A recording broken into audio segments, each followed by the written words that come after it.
Selamat pagi semua. Selamat pagi, Bu. Baik. Boleh mulai, Bang?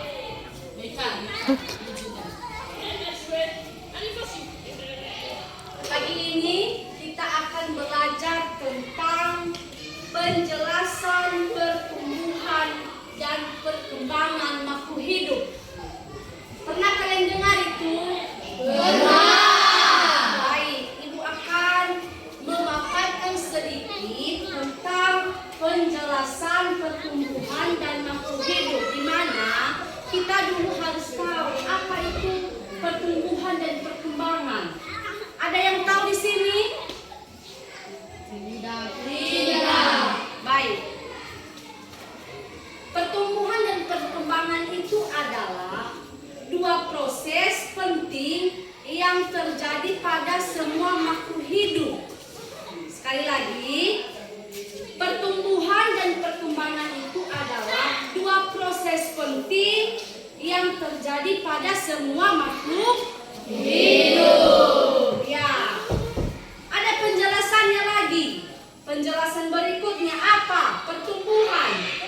Pertumbuhan itu proses bertambahnya ukuran atau volume massa tinggi makhluk hidup. Ya, pertumbuhan bersifat kuantitatif, dapat diukur dengan angka dan tidak dapat kembali ke ukuran semula. Contohnya apa? Contohnya pertumbuhan pada manusia adalah bertambahnya tinggi badan dari bayi hingga dewasa.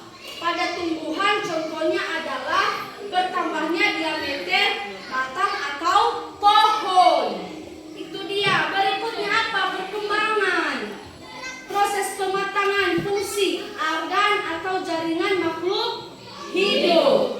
Perkembangan bersifat kualitatif, tidak dapat diukur dengan angka secara langsung dan reversibel, kadang-kadang dapat kembali. Contohnya apa? Contohnya perkembangan pada manusia adalah kemampuan bayi untuk merangkak, berjalan, dan berbicara. Itu contohnya, Nobu. Berikutnya apa? Faktor-faktor yang mempengaruhi pertumbuhan dan perkembangan. Yang pertama, faktor apa? Faktor internal atau genetik. Apa gen? Apa arti gen? Siapa yang tahu di sini angkat tangan? Baik. Gen itu adalah membawa informasi mengenai potensi pertumbuhan dan perkembangan makhluk hidup. Berikutnya hormon. Zat kimia yang mengatur berbagai proses fisiologis dalam tubuh. Pada manusia contohnya adalah hormon pertumbuhan. Kalau pada tumbuhan dia contohnya auksin, giberelin, dan sitokinin. Berikutnya faktor eksternalnya apa? Nutrisi, cahaya, suhu, air, oksigen, kelembaban. Itu tentang penjelasan pertumbuhan dan perkembangan makhluk hidup. Yang berikutnya, ciri-ciri makhluk hidup seperti apa? Siapa yang tahu ciri-ciri makhluk hidup? Ya. Baik, Ibu akan jelaskan. Makhluk hidup itu memiliki serangkaian ciri-ciri yang membedakan dari benda mati. Ciri-ciri makhluk hidup yang pertama, bernapas. Atau kalimat lainnya itu, kata lainnya itu respirasi. Proses pertukaran gas antara makhluk hidup dan lingkungannya. Oksigen diambil untuk metabolisme dan mengeluarkan karbon dioksida serta uap air.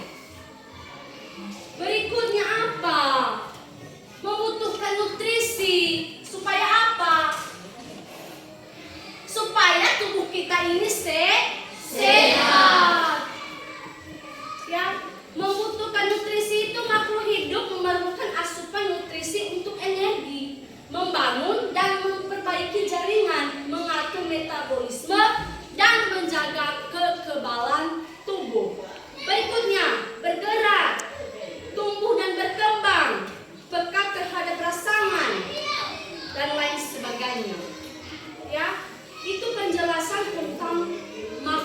hidup, ciri-ciri makhluk hidup. Paham sampai di sini? Tahu. Ada pertanyaan? Tidak. Baik, Ibu rasa udah cukup ya untuk materi kita pagi hari ini. Dan semoga apa yang Ibu paparkan pada pagi hari ini, apa materi yang Ibu sampaikan dapat dipahami dan Dimengerti. Baik, terima kasih. Selamat pagi, Yahoo. Ya